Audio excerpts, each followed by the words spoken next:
Hi, everybody. My name is Jonathan Fisher, and on behalf of the Pacific Northwest Railroad Archive and Cascade Rail Foundation, welcome to today's program on November 12th, 2025. Our special guest today is Robert Bob St. John from Topeka, Kansas, folks, and he is going to be doing a program for us on the Union Pacific and the Blue Mountains.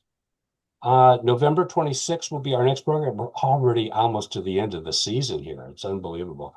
Our next program will be November 26th, and we've had a number of really qualified people in that slot. But as it turned out, it turned into kind of a wheel of fortune uh, a day, I mean, we kept spinning the dial on that. And now it's going to be none other than Dave Sproul. And Dave will be with George and Alan and I, and we'll be talking about some of the employees that Dave Sproul knew over the years. So we'll be looking at basically a high school yearbook of NP and BN dispatchers and operators and train crews and we've got enough, we've got so many positive stories that's where we're going to leave it, is on the positive side. So that's November 26th. That easily could be our last program of the calendar year. There's just some scheduling issues coming up, and so we may or may not have a program on December 10th. And then as the plans look on the books right now, we start out of the box on January 7th, 2026, with Dale Sanders revisiting his program on BC Rail that was such a big hit at the Center for Railroad Photography and Art program that they've done it a couple of different times. Followed by Bon French, chairman of the board of CRPA, doing the Jim Neubauer collection, followed by George Ferrero, vice president of the Lake States Archive in my ancestral hometown of Baraboo, Wisconsin. And he's going to be doing a color program on the Duluth South Shore and Atlantic.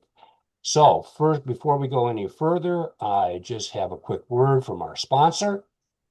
Hi, everybody, it's Jonathan Fisher again, and I'm with Cascade Rail Foundation now, and I am asking for your financial support to help restore this locomotive. It is under contract for restoration with Columbia Rail in West Richland, Washington. We've got a signed budget, we've got a contract.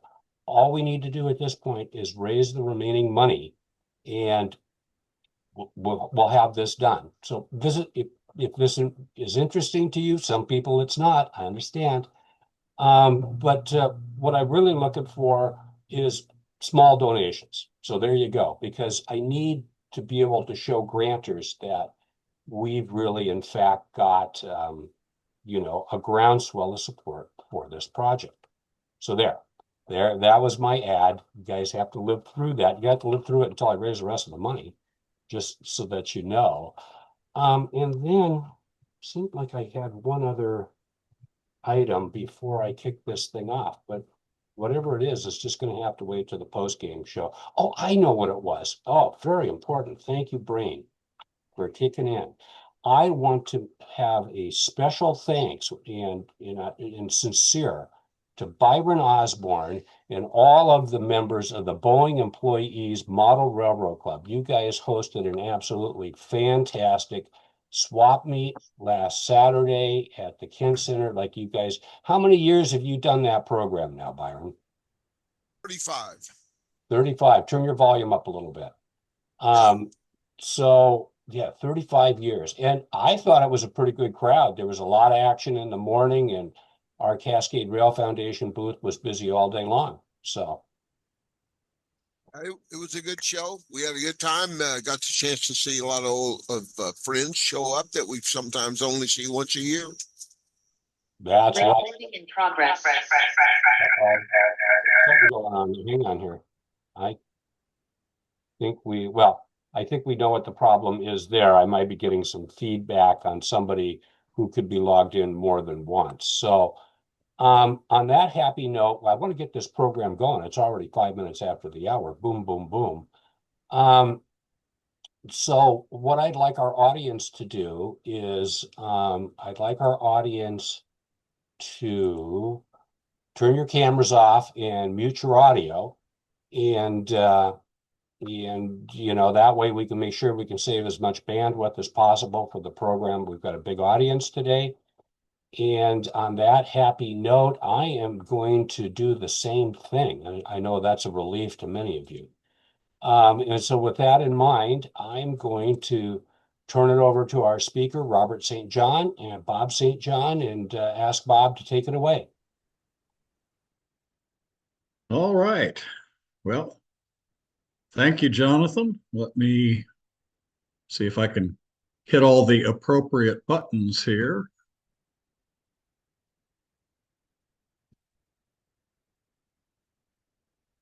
So, Bob, one thing I want to do really quick, I know I'm interrupting, but I do that. I'm the host. I just want you to share a little bit of your background, where you went to school, what you did for a living, and what a megawatt is. So, anyway. All right, I can do all that.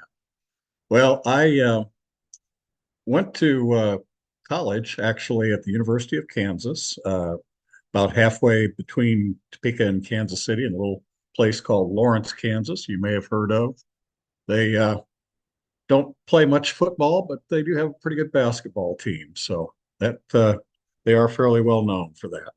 They also have an engineering school where I graduated.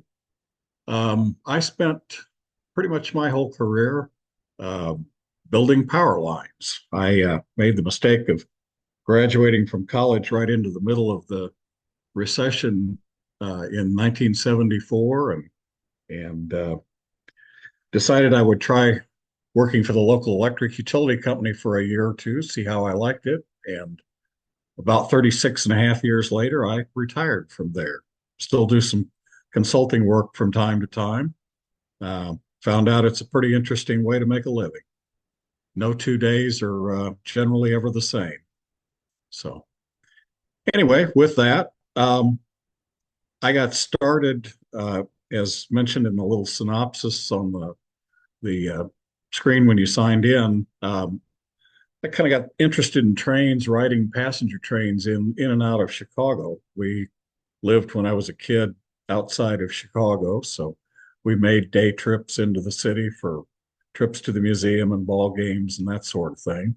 So I got kind of spoiled by watching trains in the late 1950s, early 1960s time frame in and out of Chicago.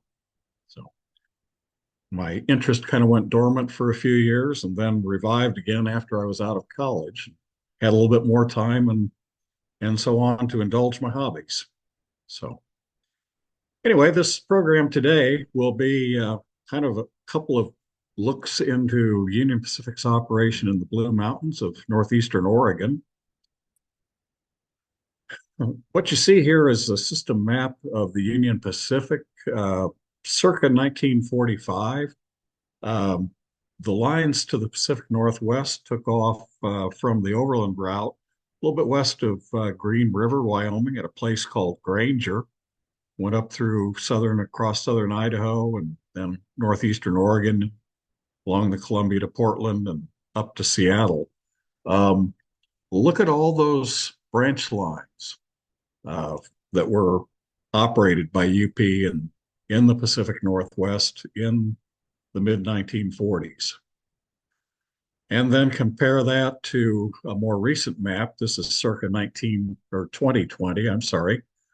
And basically, all you have left is the main line from Granger to Portland and up to Seattle, the line from Hinkle to Eastport, Idaho, and you also see some of the lines they acquired by merger in the 1980s.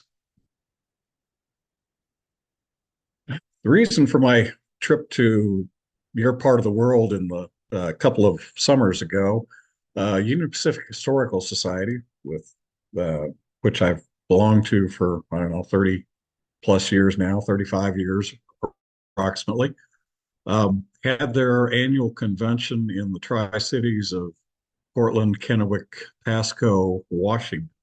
So I flew from Kansas City to Spokane and then rented a car, drove down to the Tri-Cities area.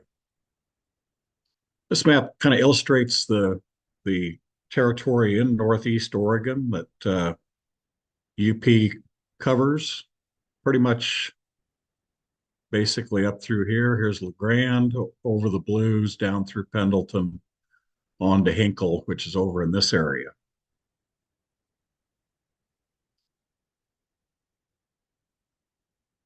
The first, when I was out there in 2023, I spent basically 2 days in the Blues. Was staying in Pasco, but drove over to the Blues each day.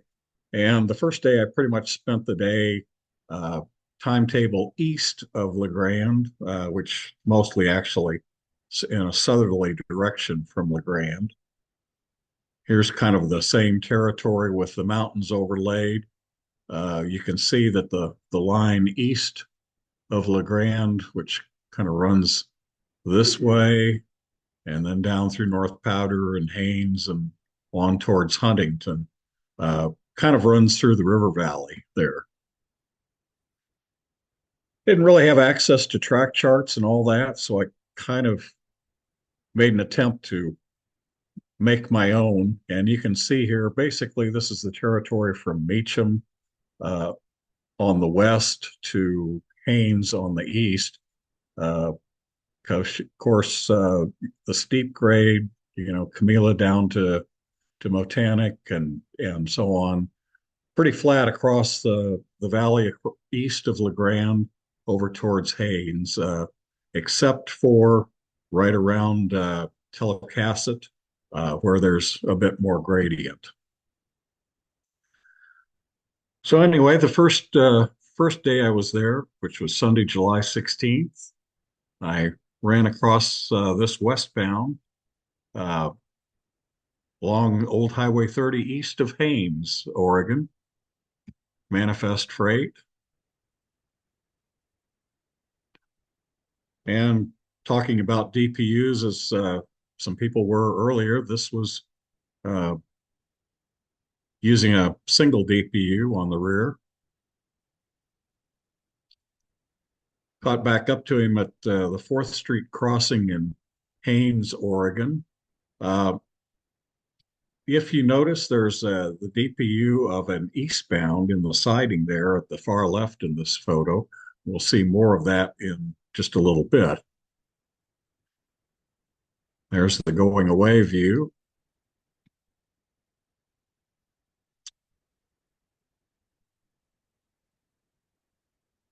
The BNSF 9307 East came out of the siding in Haines, and I went east to a place called Pole Line Lane, which, given my history in the industry, I thought was kind of ironic. But anyway, he came eastbound here with loaded empties or empty coal train.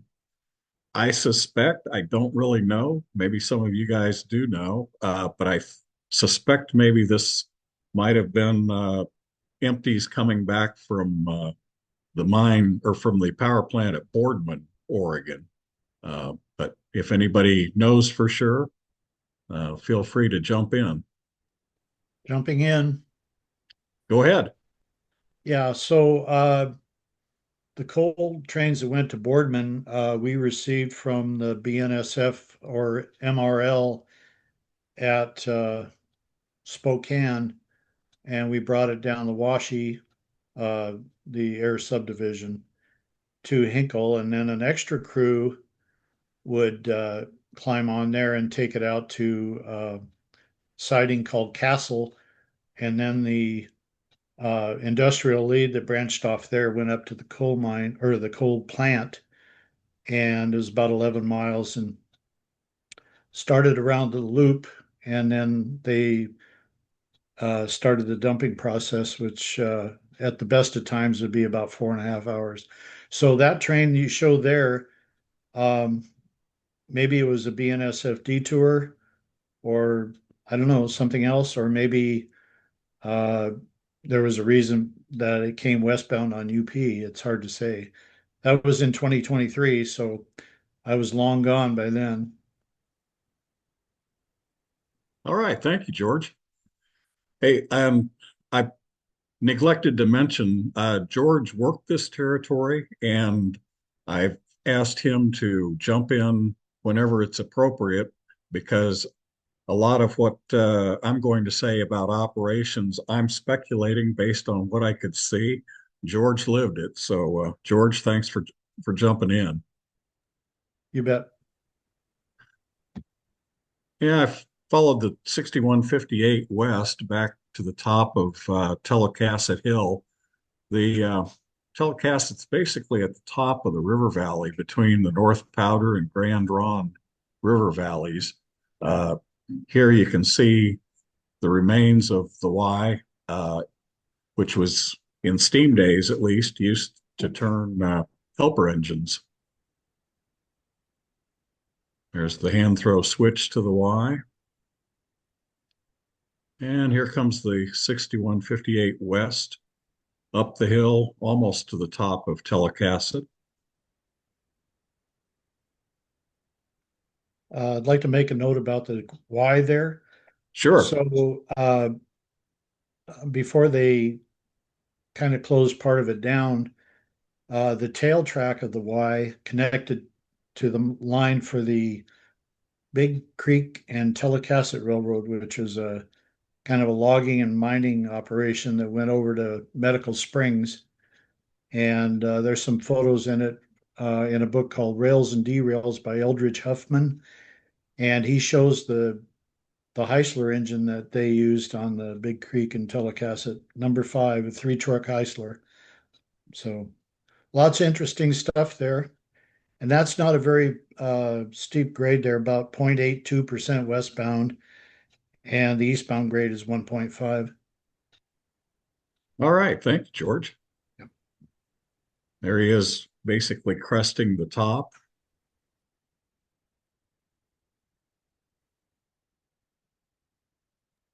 So in that one, they're starting to gather their train up as they crest over, and if they have enough dynamic braking, they won't need to set any air going down the hill. A heavier train would have to do so.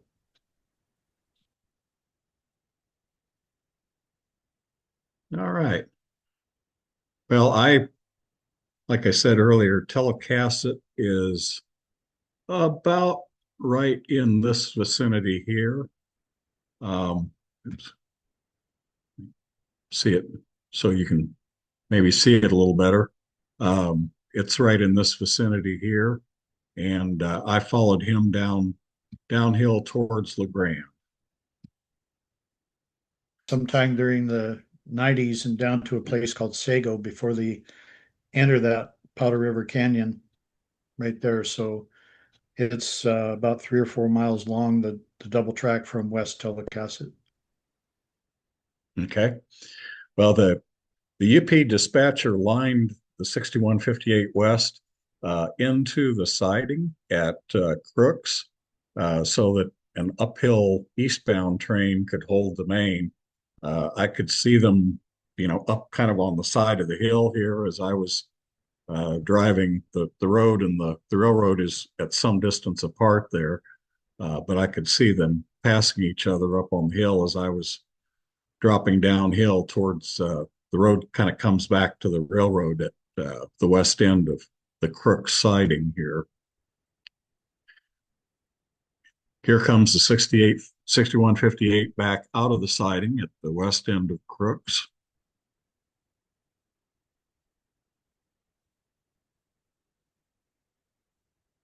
DPU again bringing up the rear.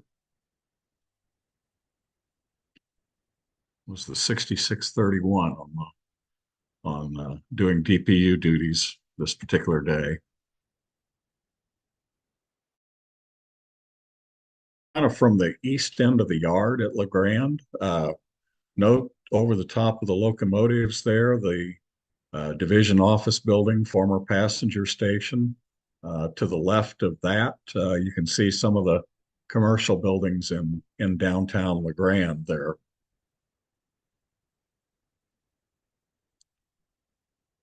Here, the UP 7636 is leaving town after a changing crews there. They had some snow fighting equipment staged in the off to the side in the yard there. This is a appears to be a probably former Southern Pacific flanger that was sitting there. Snow service caboose.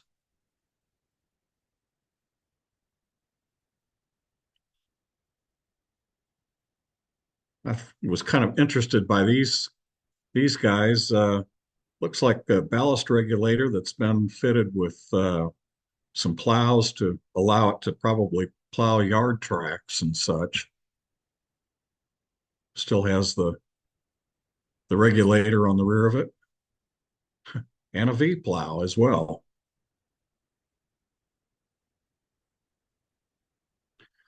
Here you can see the track that used to lead to the turntable, and back there in the kind of the rear where you see some of those uh, cargo containers and so on. That was kind of the roundhouse area. What's left of the roundhouse, of course, is long gone. Perhaps George knows when it was removed, but it's been gone a long time. Anyway, they still use the area for looks like storage of uh, spare maintenance of way equipment, uh, spare parts, that sort of thing. You can kind of still see where the tracks were and the outer wall of the roundhouse there.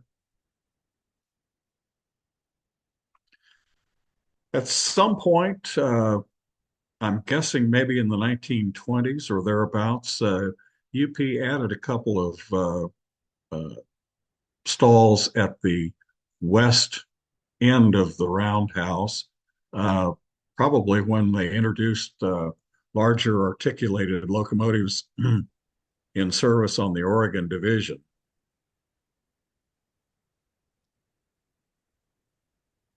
Here you can see some more of that storage. They had some rail box cars stored there at the west end of the yard as well. The Idaho Northern and Pacific had a locomotive sitting there. It's a short line which now operates part of the former Union Pacific Joseph branch that ran from Grande to Joseph, Oregon.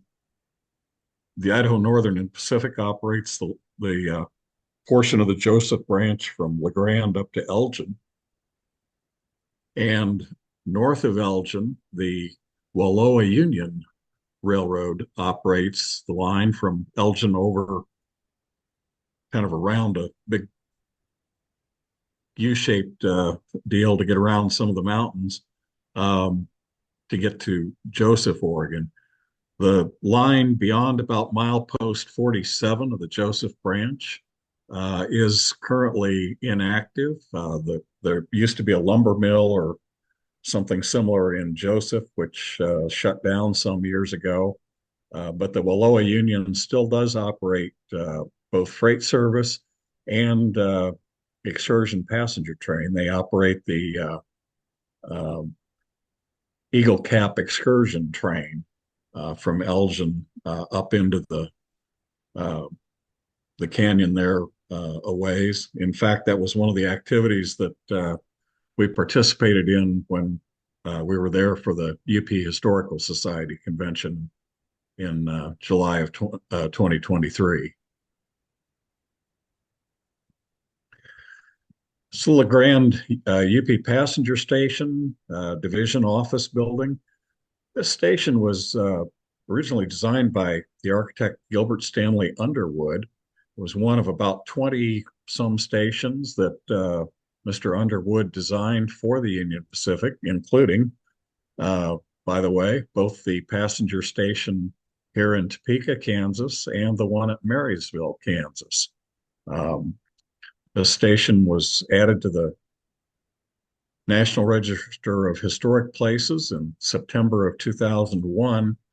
UP's passenger service stopped here up until they discontinued passenger service in the spring of 1971. Then passenger service resumed here in June of 1977 when Amtrak's uh, Pioneer That's where I used was to go to work, Bob. okay, cool. Well, you can Yeah, tell us. having trouble with the connection here, but I got the picture of the depot. So we'd go right in the double doors there, right underneath the shield, and go on duty. Yep. Yeah, I'm assuming that was probably at one time the lobby for the passenger station, but no doubt it's been repurposed for locker rooms and offices and so on.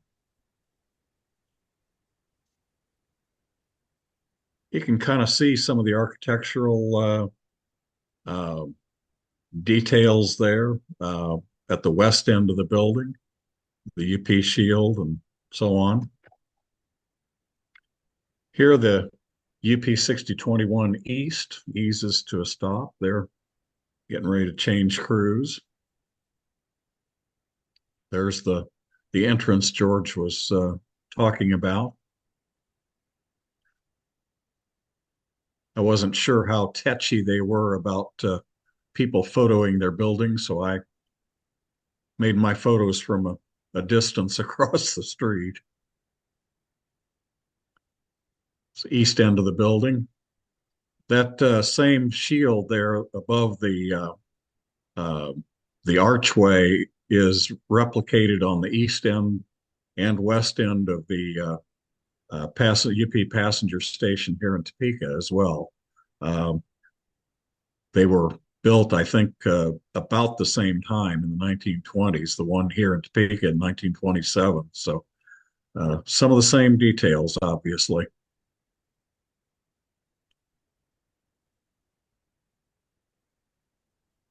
Here, the 6021 East is awaiting a new crew, getting ready to head east.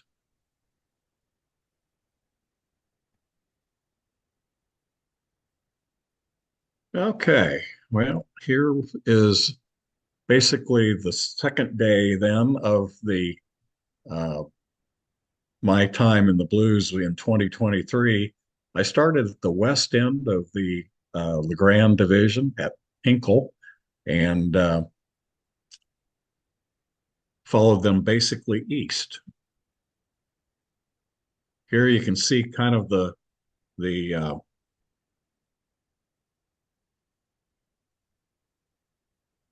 basically Hinkle Yard is right here.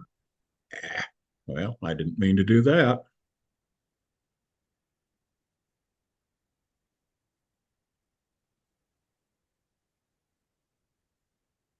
Hinkle Yard is right here. The line kind of follows over through Stanfield, Echo, uh, Noland, Reeth, then Pendleton. And then it kind of follows along uh, out here east until it dives into the canyon and comes, you know, back up. Oops, I'm sorry, I went too Yeah, far. it follows the Umatilla River. Yep. Then up through Meacham, Camila, and then down into La Grande. So, okay, just a little bit of a refresher from Meacham. You're uphill to Camila, then downhill at a little over 2% down towards La Grande. So, pretty good mountain territory. Here, the UP 6264 East arrives at Hinkle after pretty much most of the night running probably from Portland. Uh, Notice behind the train there, that's the west end of the hump at Hinkle Yard.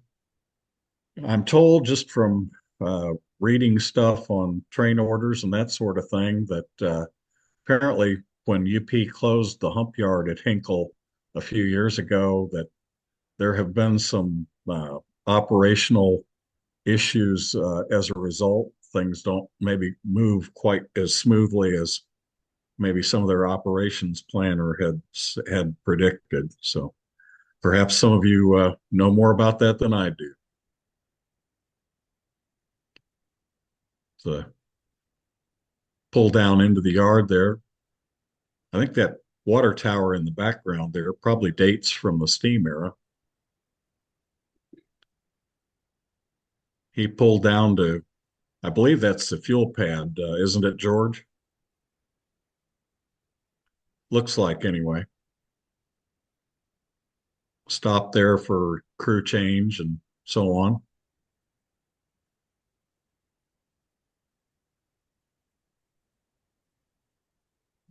I followed him east. Here he is coming through Echo, Oregon. I think I ended up with about the dirtiest lead locomotive I've seen in a while. Must have been through some tunnels or something with it. It said, "Wash me, please," on the side.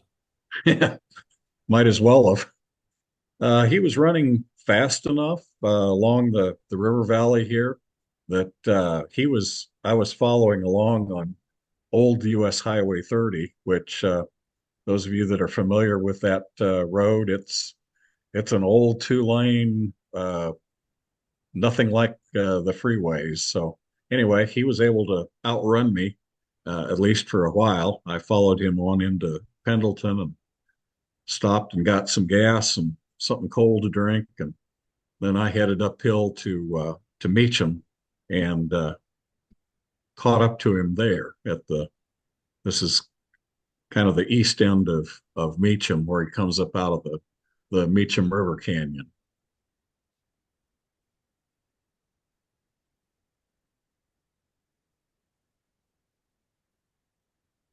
Fortunately, with the uphill grade, I was able to run uphill and arrive at Meacham before he did.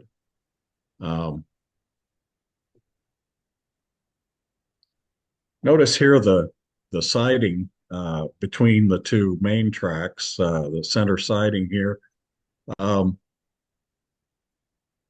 Also the kind of empty open area to the far left here.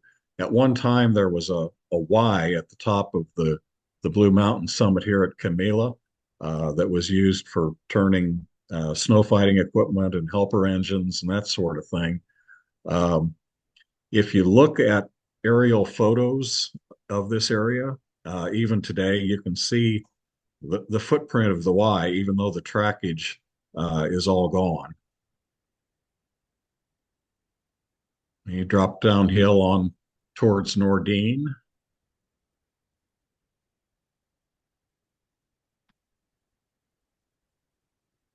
Had a bunch of UPS trailers on the rear of the train here.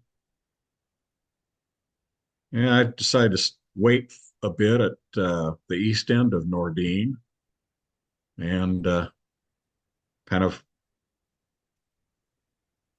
decided to try some artsy stuff while waiting. Finally, though, boredom set in, so I took off down the mountain. Found this guy heading uphill just west of La Grande at Perry, I believe it is. Goes over a little dirt road that goes up into the hills there.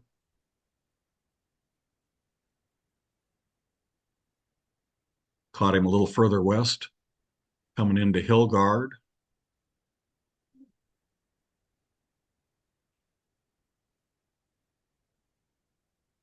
He's on the curve here where the rail line kind of turns away from paralleling I-84 and heads up the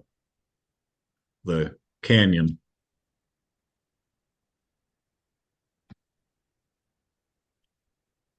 Here's kind of the going away shot.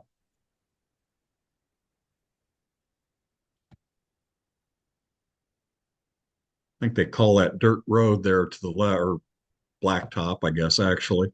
Road to the left, Hillgard Lane.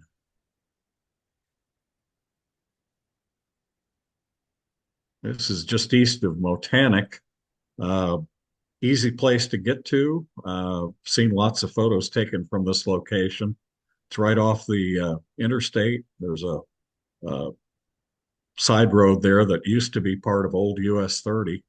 but easy place to stop.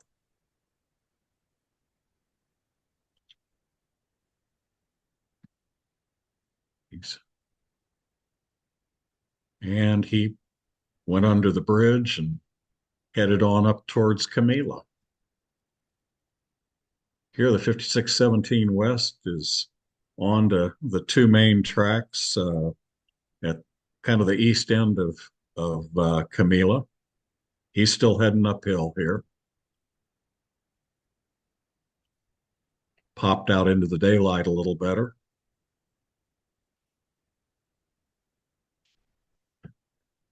He's still headed uphill. If you notice, he's on main track number 2, main track 1, which is in the foreground here. You see the siding, which goes into the area between the two tracks. This siding comes off of Main 1 at the east end of Camila here, and then ties into the, as near as I could tell from aerial photos, and George, correct me if I'm wrong, I believe it ties into Main 2 over the top of the hill and to the west of Camila a ways. So it functions as kind of both a center siding and a really long crossover between the two main tracks. Main 2 actually runs from here to about 2 miles east of west of Meacham. I'm sorry, wrong direction. Down in the river canyon.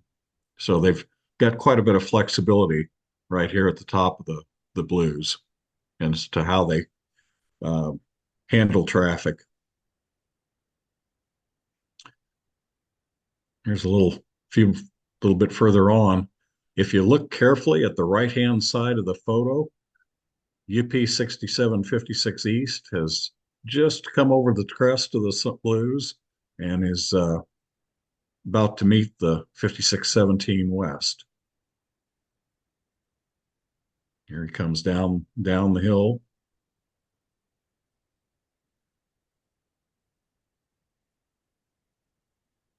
He's just easing downhill at this point. Lumber loads on the front end there. He continues to ease downhill to the east as the rear cars of the 5617 West kind of appear in the distance there. And as soon as the rear cars of the 5617 West clear up, he's dropping downhill there.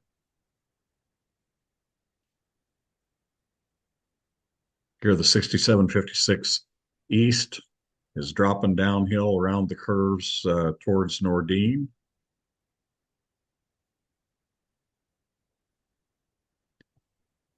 At this point, it was getting late enough in the day, and I was staying a couple of hours drive away at Pasco, so I decided to let this guy go and chase the 5617 West back over the hill and down to Meacham.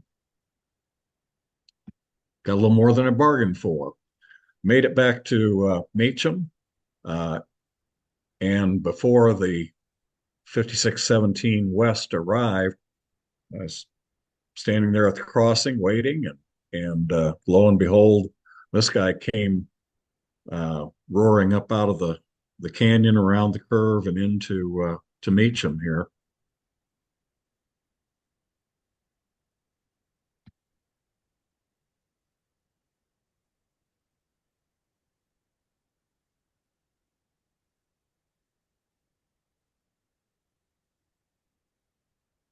On uphill there, the old house track there to the right.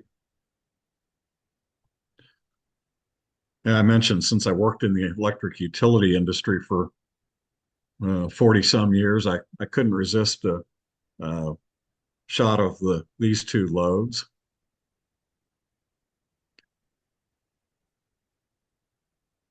And that, as the 8881 East continued to work uphill, here came the 5617 easing downhill.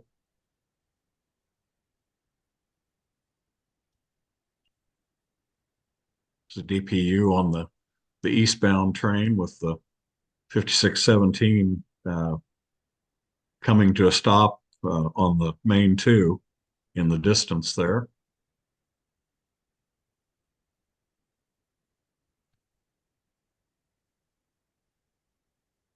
And he came to a stop, shut off his ditch lights, and so gave me time to walk up and get a photo, and was beginning to wonder what was going on. Anyway, I found out pretty quickly when this eastbound also came up out of the canyon. 8016 East here with another manifest.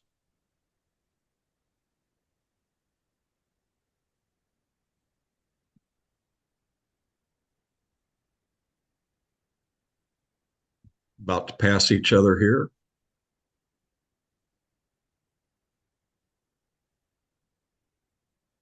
Here, the 5617 is kicked on his ditch lights, so I figured they were getting ready to move. He began to just ease off the brakes enough to where he could drop downhill just real slowly.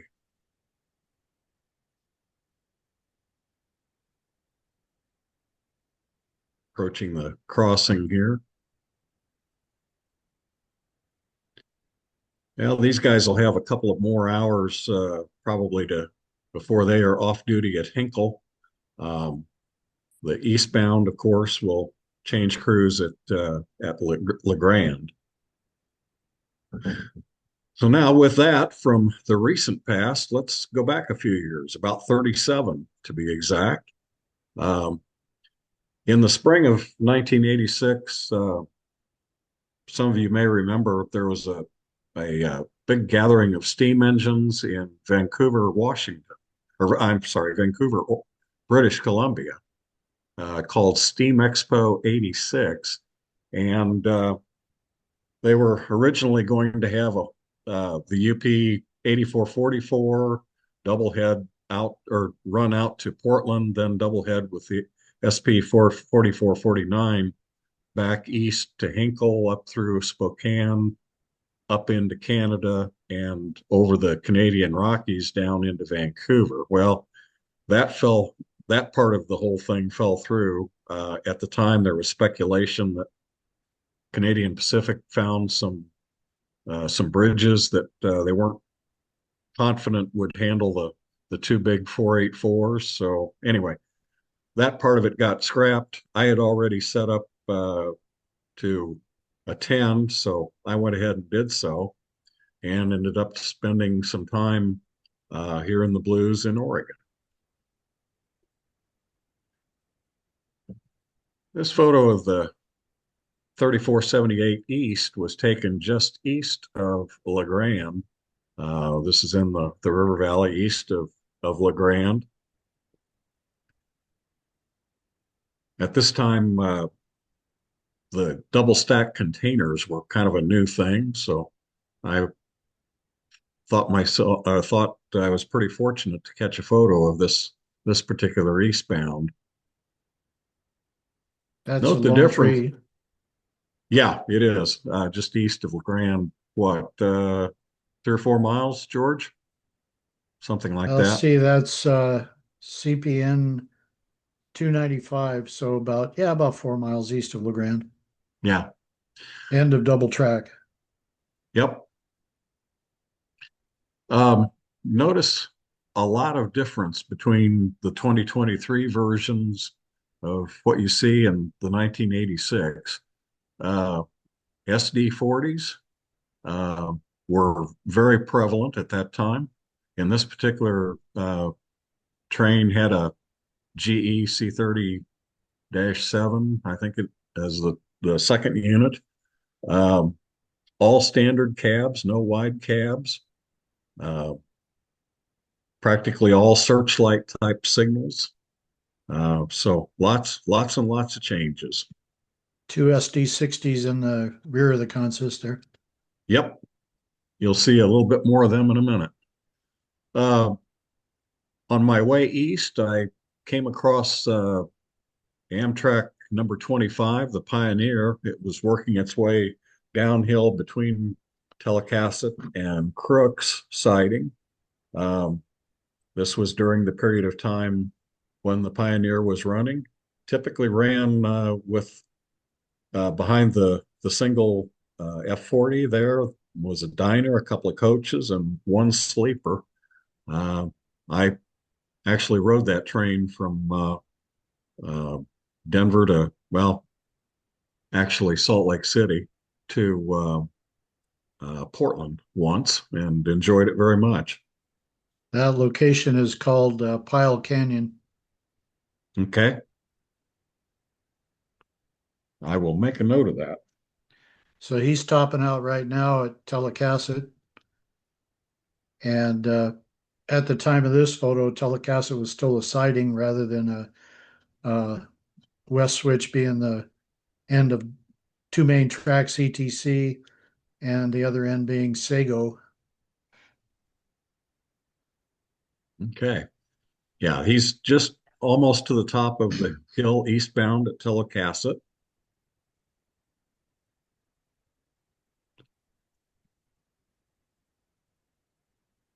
I think those are maybe uh, former maintenance of way section houses. I don't know. Yeah, They're it's a little community there, and you know, there were times we had to block the crossings waiting for another train, and I'm sure that was exciting for the people that lived there if they had to get out.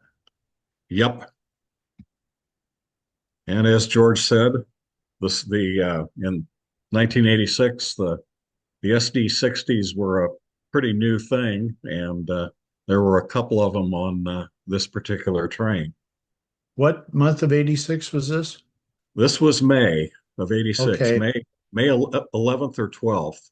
okay, that was about 9 days before I made my first trip on the Huntington Helpers, and we had an SD60 in a 5 unit consist. So yeah, they were getting around, but they weren't usually used in helper service. Yeah, well, like I said, they were new enough that they caught my eye. But This is milepost 319.9, a couple of miles west of North Powder, Oregon. Uh, Notice the snow on the mountains in the background. It was still early enough in the spring that some of the snow was hanging around. the train's just coming out of a 25-mile-an-hour curve, and then after he does that, he can pick it up to 60 for the curve at North Powder.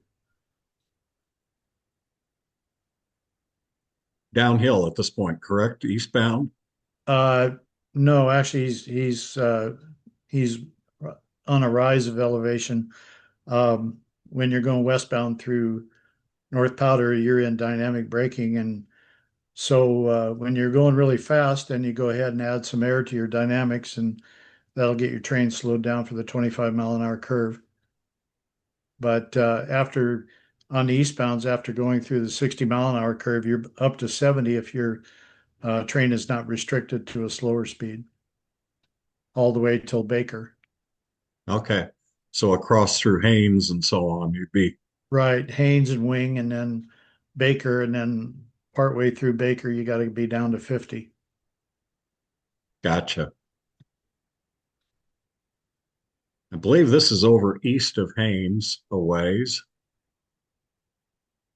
Here, Let's see. this So guy that's a is westbound westbound. train, right? Or This is no? westbound, yes.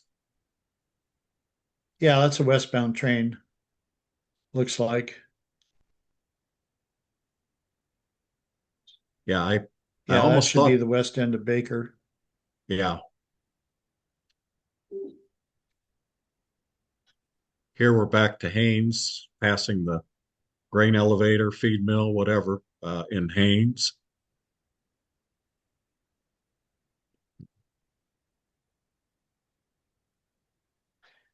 Yeah, that's Haynes because the pass is on the north side of the main line. Yes. here I followed him back up toward the top of Telecasset. This is one of the curves just to the east of Telecasset a little ways. Yeah, he's coming out of that Sago Canyon, and it's 25-mile-an-hour track still. Looks like he's got some kind of a extensive or extra length stock car on the head end. Yeah, we'll maybe see a better view of that here in a minute. I didn't There's also a notice. Union Railroad of Oregon boxcar a few cars back too. Yeah, an incentive per dime boxcar. Okay.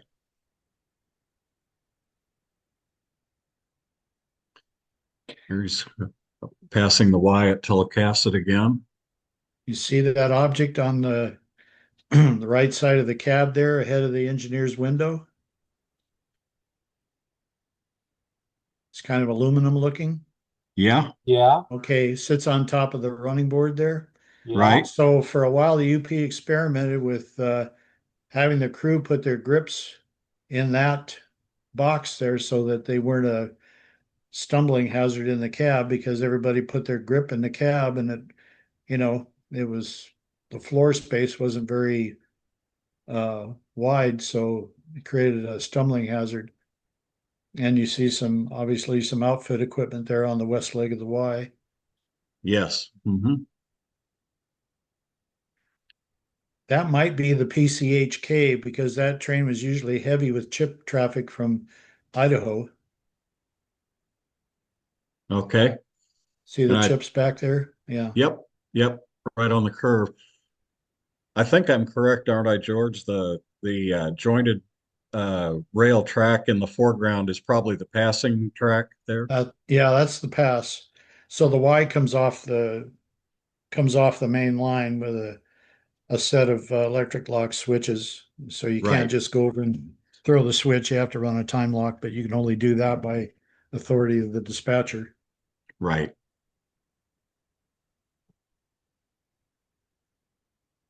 And I dropped back downhill to Crook's Siding here. In fact, that's my rental car back there in the background.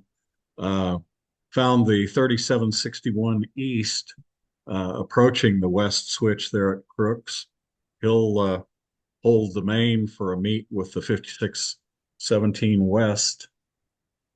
You Mhm. can see the westbound in the passing track and the 3761 East holding the main here. Yeah, there he is. Here he I starts noticed coming there out. was a motor car set out. Yep. Here he's coming out of the passing track. Yeah, it's coming down to a red block if you're westbound at the west end of Crooks. So if you have a red block, you kind of have to have a deft touch on the air so you don't stall your train on the grade, but and then have to release the brakes and go after them again before you get stopped. So you have to use a lot of light dynamics.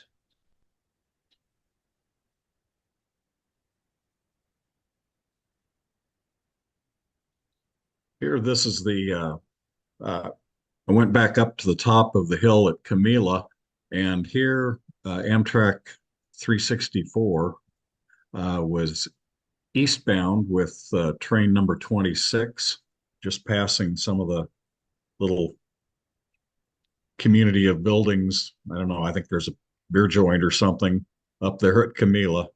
Anyway, you can see some of that in the background there. Typical consist, four cars. Not much different than the Portland section of the Empire Builder these days, except for the motive power, of course. Here he's over the top of the hill, headed downhill at Camila. To the right there, you can see the remains of the Y, which was still in place back in May of '86. I followed him downhill, and George helped me. I neglected to note where this is. It's West End, obviously. uh, with the freight holding the main, the Amtrak taking the siding. But I do not, I did not uh, note exactly where this was. Somewhere but downhill uh, east of Camilla. Wouldn't that be Perry, George? George has been having some connection problems, so he's been dropping in and out. So he Ah, might have dropped out again. So I think that is Perry, and you can kind of park on the old road, and then just walk up the tracks to get to the spot. that may be very well what I did there. Because Who's with you? Perry, pardon me? Is that? Oh, that's a switchman, isn't it? Brakeman. Yeah, that's a crewman off the freight doing a roll by for the eastbound Amtrak there. Okay. And they held there. There was a eastbound freight coming downhill behind Amtrak. So he went through the siding there as well. More SD-40s. They were everywhere in that time period. I went back into the yard at Grande. They were switching this UP business car around. Don't know. I suppose some official was probably in town with it, but don't know what the story was. The 3530 was eastbound, waiting to head towards Huntington. You can see a crewman there. It's like getting ready to board maybe the second unit.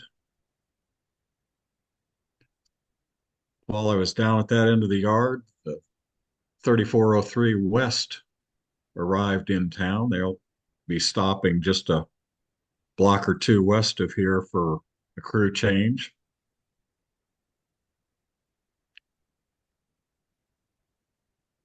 This is the 3281 West at Perry. Um, they're just kind of around the corner from coming out of Grande, just west of Grande. The 3695 westbound at kind of the east end of Hillgard, very close to the photos you saw earlier from the 2023 trip. Here, Amtrak 356 with the number 25, the westbound Pioneer. They're west of Grande, um, heading uphill here.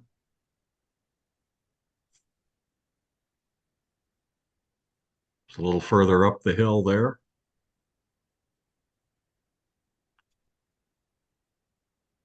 I think that transmission line puts this somewhere around Motanic, if I remember right. It caught my eye, but So how big a transmission line is that?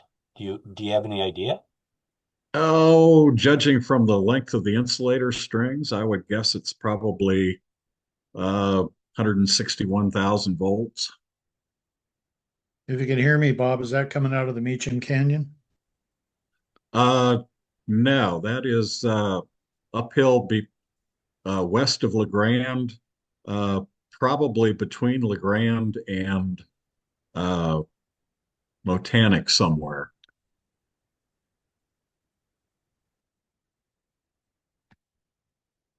Here he is topping the hill at Camilla.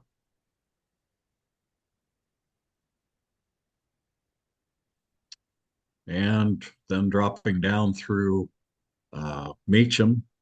At this point in 1986, the two main tracks narrowed down to one at kind of the west end of Meacham. Here you can see them getting ready to take the switch back into the single main track. So So, they began the double track project in 1990. So they extended Meacham down to what they call the high bridge. So that's about another 2 miles down down that grade, which is a 2% grade dropping into the canyon after you leave Meacham. yeah, it's I imagine probably that extra 2 miles was very helpful in their operations there. I hot-footed it around from Meacham down to where I could catch kind of the old highway, come back towards uh, the uh, the east. This is at Minthorn. Uh, got a freight holding the main there, and the Amtrak taking the pass to get around him.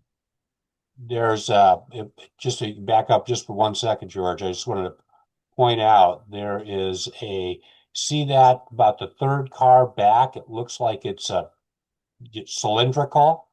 That's a Halliburton car on its way to Alaska with something that they used up on the North Slope. So anyway.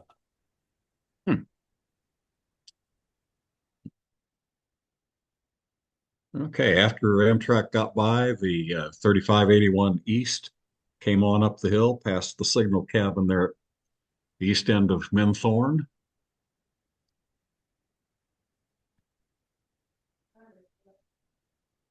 This is the next day. The following morning, I caught this guy coming up through the area just below Motanic again.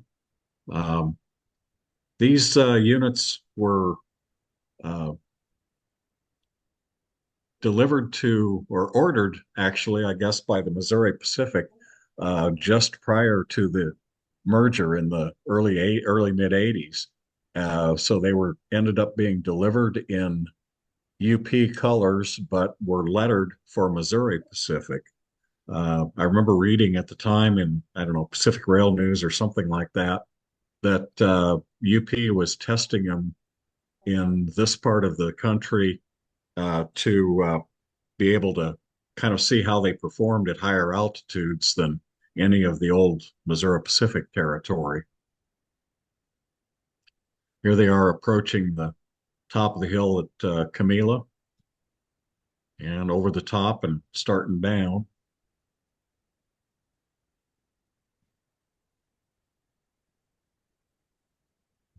So 3386 I've West. run that one, if you can hear me, Bob.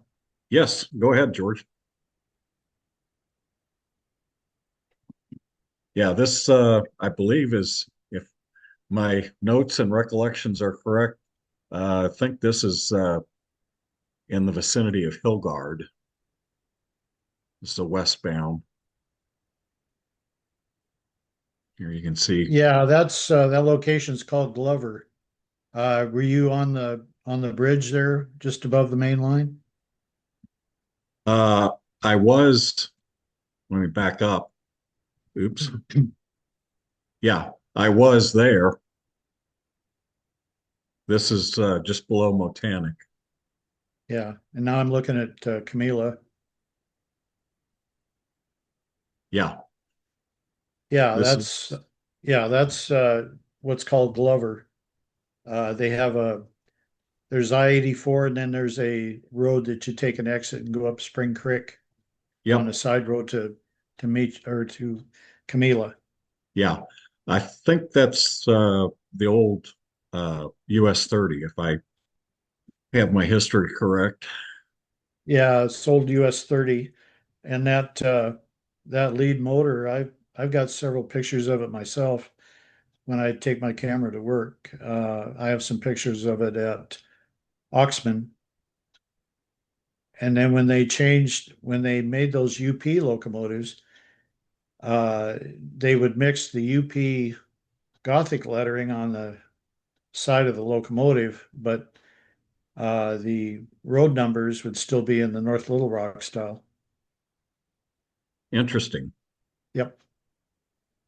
So that's probably the what's called the NPSEZ or the old OMN before that. Okay. Overland Mail Uh, North. Yep. yep. NPSEZ, North Platte to Seattle expedited. Best train to catch on the railroad. Yeah. I imagine they assigned plenty of power and so you, and didn't, Yeah. it You held can, up. right. You can see the UPS trailer there on the first cars. So that was really hot business for them. Yep. And in that view, you can kind of see that it's level there, and he's just getting ready to start down the other side. Yep.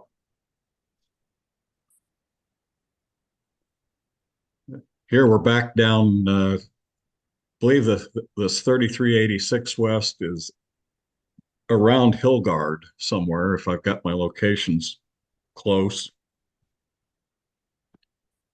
Yeah, I can. It's a little hard to tell on my perspective, but looks like he's just rounded a curve going west out of Hillgard. Yes, I think Uh, so. what's called Five Points Creek. Okay. Yeah, as I remember, there was just a little, not much of a road to get up there. Right. There's the going away shot. Yeah. As he goes up the hill a little more, he goes over another creek called Pelican Creek. And then further up, there's a gulch there they call California Gulch. And in the wetter weather, the gulch fills up real well with water. And sometimes you encounter a herd of elk down there. Yeah. So that looks like a typical consist there. There you go. You got three motors cut in for tonnage. So they're going to pull, let's see, about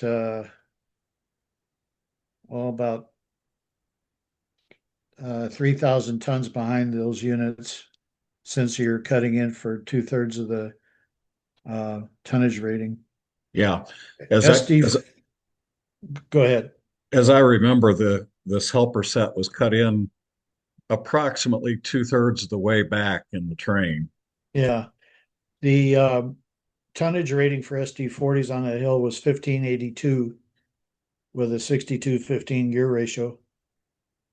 And I can tell you one night we went up the hill with three SD40-2s and 4,700 tons at 11 miles an hour. So those engines were pulling right at the exact rating that they had them.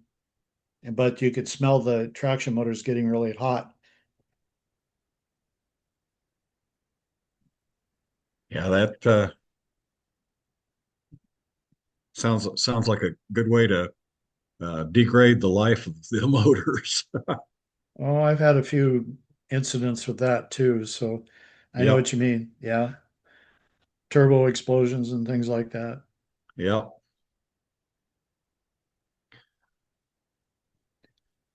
Here we've got an eastbound at Hillgard. Just north of here is that area George was talking about where a canyon narrows down and you kind of have to be a little more adventurous in finding the roads. Yeah, if you look at the train, you can see that it has a slight swag in it. So Hmm. you're coming off you're just starting on, if you go in westbound, you're just starting onto the 2.2 around that curve behind the train. It's to the right. Mm-hmm. And the speed restriction there on the curve is 20, but as soon as you get out of the curve, you can pick it up to 25 and all the way into Grande. Okay. They used to Yeah, have a Y there also because it was a connection to one of the logging railroads, and they would turn the bull moose articulateds there when they were making helps. hmm, did not realize there was a Y there. Yeah, it's an old Henry Griffiths article in Trains. Okay. Well, this guy's an eastbound here, Yep. and I waited around, and here came a westbound up out of Grande. They're starting uphill here. He's in the pass. Yes. Yeah, he's in the pass, and I don't know, maybe this track to the right is part of the remains of that old Y or something. I It don't could know, but be, yeah, because if they had continued or if they still had the Y, it would have branched to the right, and it was sort of straddling the curve that you see the train coming out of at the back there. okay, Yeah. okay. Had a lot of Another, meets at Hillgard. yeah, another set of manned helpers here. Looks like a 4 unit set. Yeah, we had anywhere from 2 to 5 units in a helper set, so the heavier sets would assist grain trains and other heavy trains.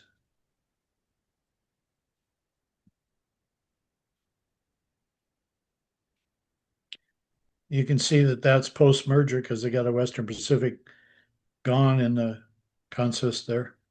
Yep.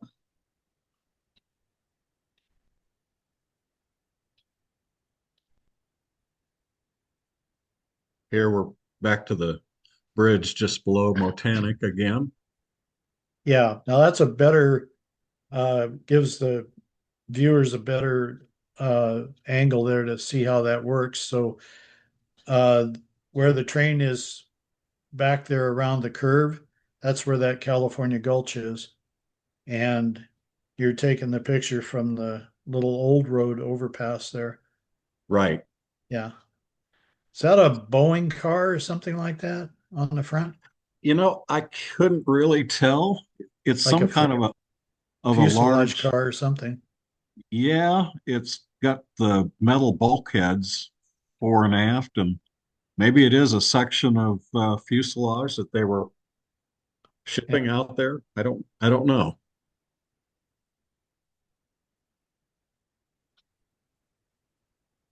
This is the extra 5035 East.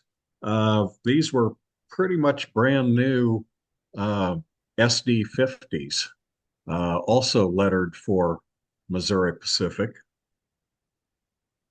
Yeah, that location is known as Bodie, Bodie.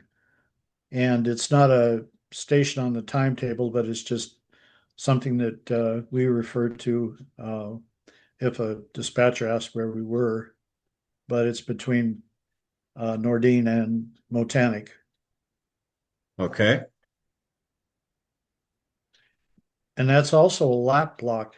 And you see it right there, the evidence of it. So in the previous photo, you see the eastbound block signal. And Hmm. in this one is the westbound block signal. And there's the cabin. That's why I don't know why it's called Bodie, but that's what that is there. I don't know who used it, maybe um, settlers or something like that, or they used it for a hunting cabin or something. Yeah, it's a neat little location. I don't remember now. I was maybe a little more adventurous 40 some years ago, or almost 40 years ago, and Yeah. figuring out how to drive into these places. But anyway, neat area. Yeah, one of my favorites. Yeah, so that could be the SECSZ, which is Seattle to Canal Street, Chicago expedited, or it might be the PDNPZ, Portland to North Platte expedited. No way to know unless you had a lineup or something. Yeah, didn't have that, I'm afraid. Yeah, most of the time we wouldn't hand them out to civilians, but because of the company, security and everything. Yep, understand. Here comes the 2411 West again, uphill.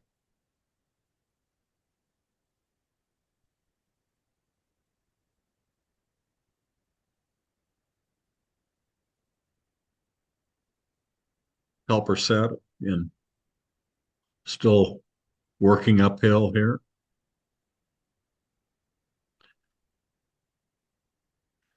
Here he is, just topping the grade at Camila. He's still working. You can see the lead to the Y and the Y going off to the right here. All that was still intact in May of '86. Yeah, so you can see the Y here real well, and you can see also that the change in grade in the photo that you just last had on there. Yeah, Um, right then and there, there's about half a mile of level track there, and you're down the other side.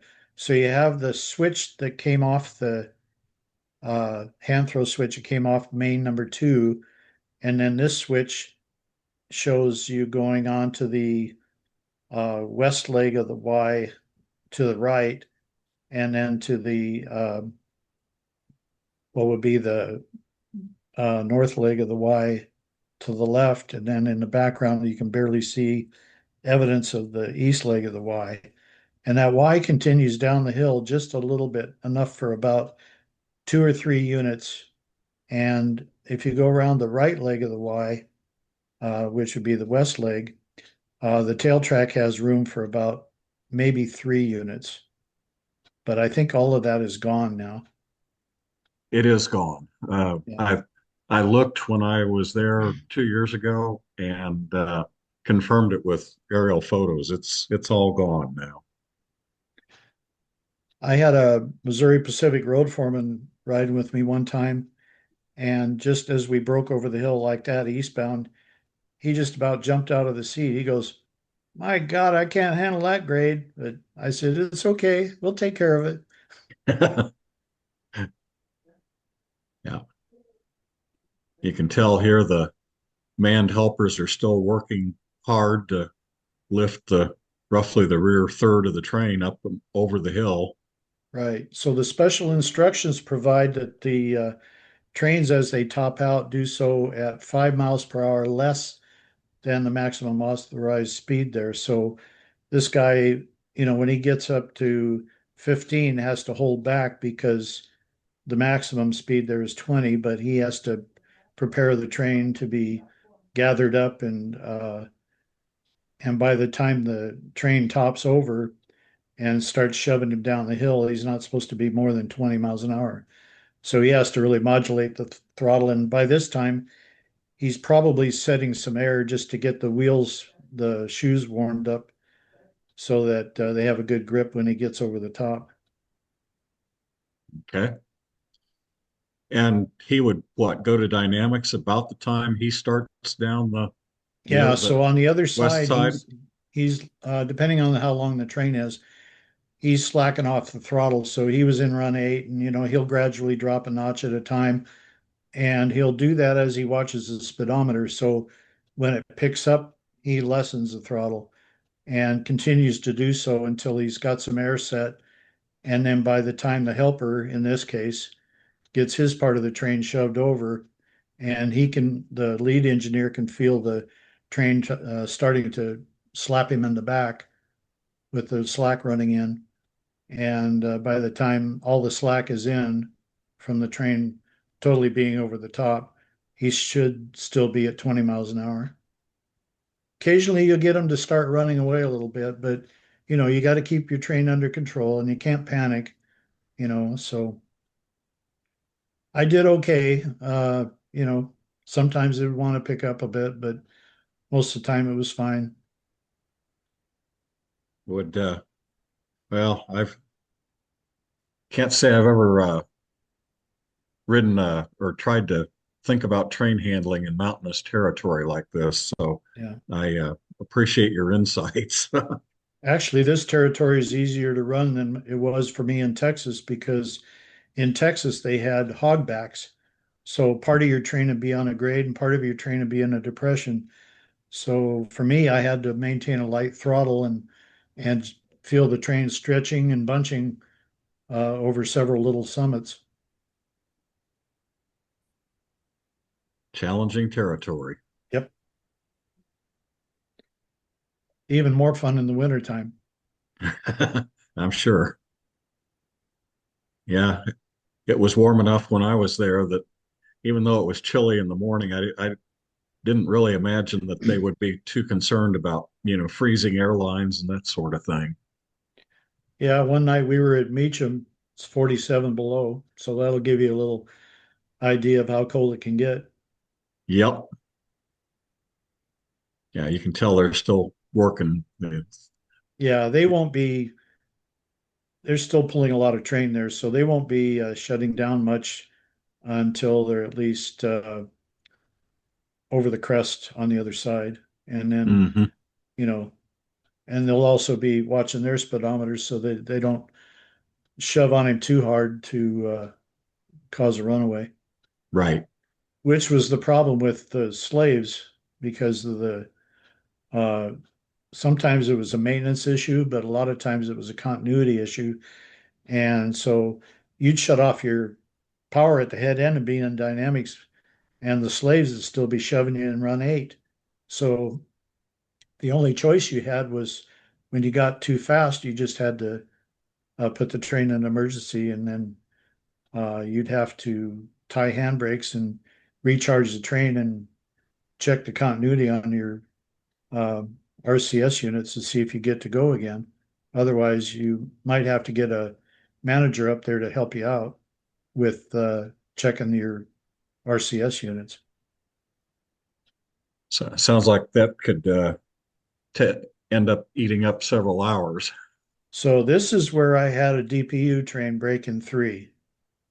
So we got over part of the way over the top. I had the lead units on the downgrade there just past the crossing. And all of a sudden the telemetry box on the head end went to major comm loss. And I had no time to react because as soon as it said that, the train parted and we were in emergency. So it took several hours to get the train back together, but we had help from one of the road foreman of engines, and he transported the conductor and trainman back and forth to make all the connections. But once I got the train put all back together, I didn't have any continuity issues after that. So that was just something that happened. But once we got all the continuity and did air tests and continuity tests, I was able to leave, and we had no other issues that trip. So, sounds like something that would have your heart racing for a bit. Oh, it really shook us up pretty good. It was just like somebody just like we got in a car wreck or something, and it was just sudden shock, and we were done. Yeah. Well, after this guy got over the hill here, I dropped back down into La Grande because I had to stop and pick up my stuff at the hotel and all that. Anyway, I saw this guy switching in the yard there. Not something you see anymore. That's the engine terminal and sand tower and so on in the background. Probably, I don't know exactly where it was located in La Grande in relation to the roundhouse, but probably in the vicinity of the roundhouse, I suspect. I'll see at the time you were there, they still had the turntable in. Okay. So yeah, so the turntable could only turn one SD40 or another C truck unit at a time. It was only about 100 feet long, so they could turn a bull moose on it because the wheelbase would be uh, short enough that they could put it on the merry-go-round. But anything bigger than that, you would have to put it on the Y. And I ran plenty of these SW10s, which I didn't care for. Um, they had a lot of power, but they rode like an apple cart. Yeah, they did. You might as well be in a buckboard. That's about how well they rode because you can see they put the roller bearing ends of the axles in the old journal boxes, and there was no play in there at all. It was just very stiff riding. Yeah, it almost looks like an old steam engine bell on the nose there or on the It's hood. just an air operated bell. That's Oh, the okay. Yeah. before they built those into SW10s, the bell would be ahead of the stacks, and Okay. they borrowed those fans and the grids and stuff probably from GP9s or something like that. Okay. Yeah, it looks like maybe they added some radiator capacity. I don't know. Hard to say. Okay, anyway, as I was If you can kind of hear hanging me, around the, oh, go that's ahead, Mount Jim. Emily in the background. Okay. Um, I was kind of hanging around the east end of the yard there and noticed that a local got ready to leave on the Joseph branch. And at that time, there was still a lot more online customers on the Joseph branch, most of it related to either agricultural or timber industries. Here they are just east out of La Grande, headed towards Joseph. Is that at LSL or Imbler? This is the elevator at Imbler, where he's passing.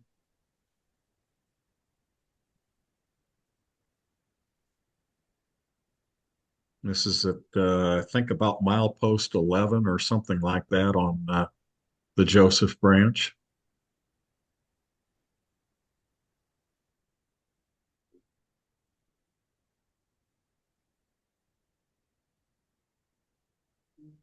Here they're passing I think it was a plywood mill, some kind of a lumber products industry at the south edge of Elgin. Here they left their train on the main, at actually just south of Elgin, and went on into town to switch the mill. So I stopped and was, getting photos and so on and so forth. The crew noticed me, and one of the guys came over and uh, was visiting with me. He was kind of interested to hear that I was out there from Kansas, of all places. Anyway, we had a nice little chat, and I kind of got the impression that they enjoyed working that local because they were kind of out there by themselves and uh, not too many people looking over their shoulder. At least that was my impression.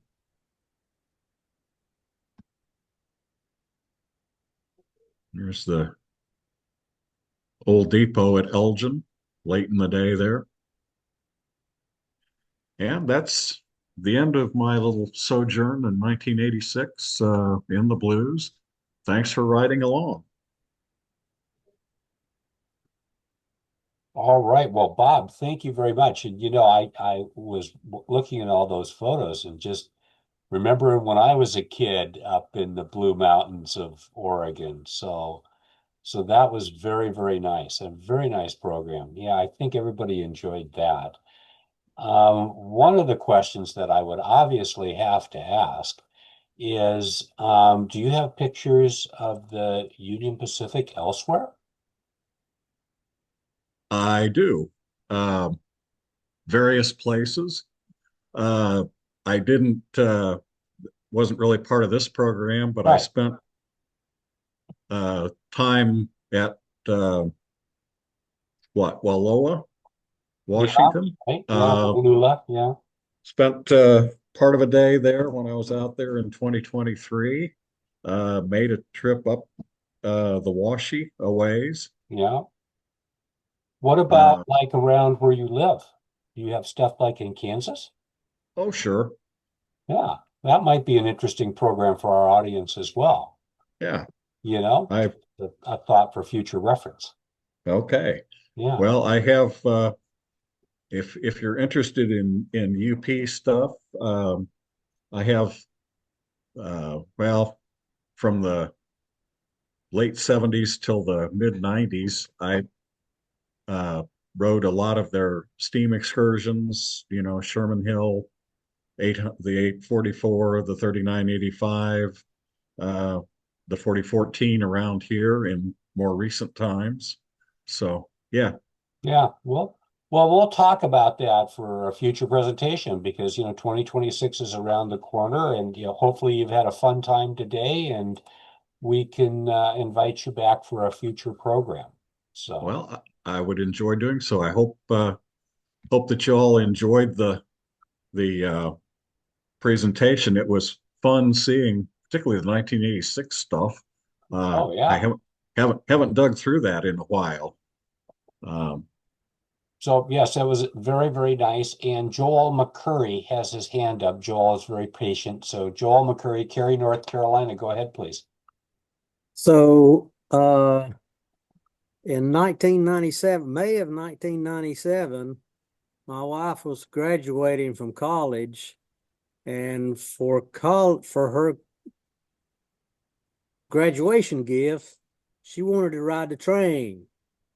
So we rode the Pioneer from Chicago to Tacoma, Washington, the fifth from the last run of the Pioneer. So we had a different train set then. We had the F40, and I guess I don't know how many superliners we had, but the sleeper was on the front end of the train behind the engine, but between the engine and the engine and that sleeper was a regular baggage car, low level, single level.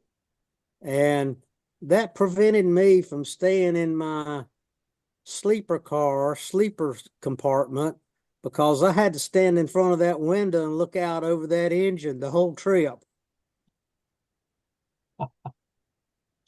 Very nice. Very nice.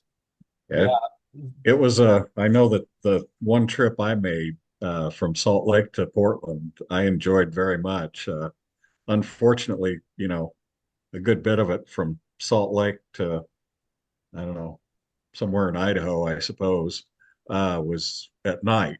And I was doing what you do at night. I was sleeping, but I did enjoy the ride over the Blues and, then down along the Columbia.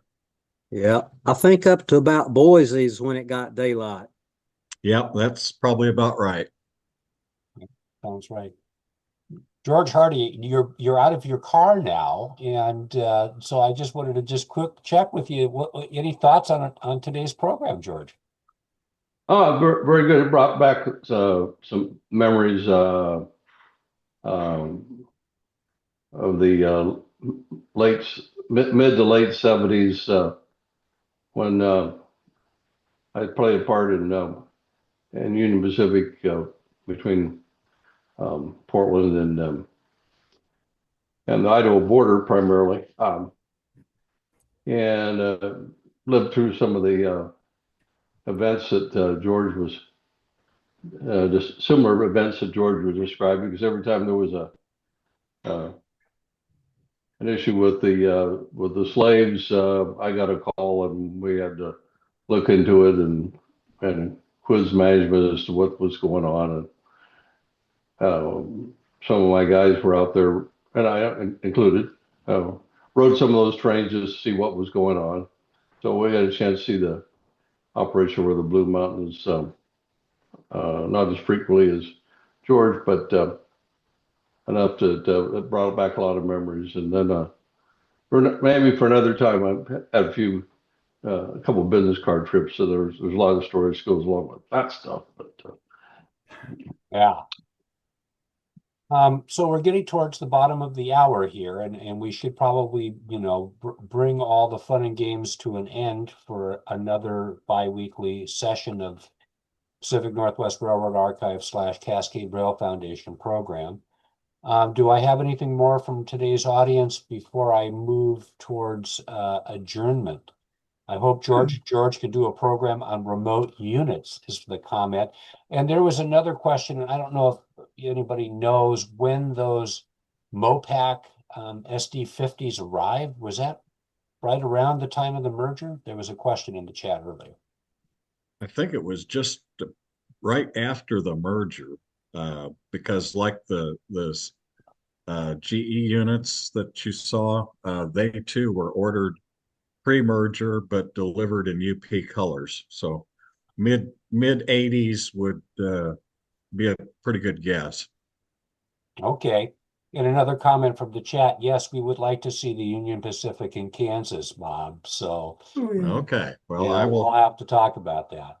So anyway, folks, I want to thank Bob St. John, our guest today, all the way from Topeka, Kansas, via the internet. So Very, very nice program. And in 2 weeks, not going to be George, not going to be Nicholas. It's going to be Dave Sproul talking about employees that we've known. We'll look at some pictures of people from the past. It's a lovely. We've done it already once privately, but we'll be doing it for this group, and it's a lot of fun.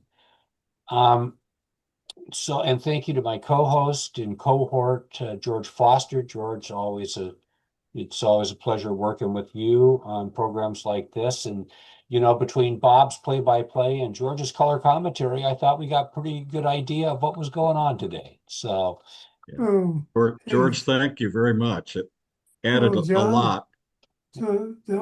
yeah. So I've got, okay. So we've kind of reached the end here for a second, but Jack Christensen, what's going on with you? Your camera is towards the sky. My picture doesn't come up on there. All it shows is the room. Why is that? I don't know. It looks like it's aimed wrong. We had a railroaders lunch today downtown Edmonds. I didn't get in here till about 20 minutes after 1, and I was able to view all of images, on the Union Pacific. But yeah, you wouldn't know much. Jack But, Christensen, who I'm talking to, you can see the top of his picture. Jack is 99 years old and started out with the Northern Pacific in 1943. So I can see my room here. yeah, I'm not in it. I don't know why that is. Well, we'll give you a call, Jack, and we'll figure that out because it's 2:37 and I got to bring today's program to an end. Well, I got in on most of it anyway. Well, and it'll be online soon. And Alan and George will be joining me tomorrow on another project, which will be a direct-to-internet project. This will go online probably, I don't know, later this afternoon. So anyway, I could see people dropping like flies from the audience. So that's a hint to your host and moderator to tell people it's time we wrap this thing up. I'm Jonathan Fisher, your host and moderator. Today was November 12th, 2025. Bob St. John was our guest. With the help of George Foster, we talked about the Union Pacific and the Blue Mountains. Thanks everybody for being here. It's a fun program, and I really do appreciate the audience being here for the program. So on that happy note, Jonathan Fisher again, telling you one more time, see you next time. Bye for now. Thanks everybody for being here. Right. And recording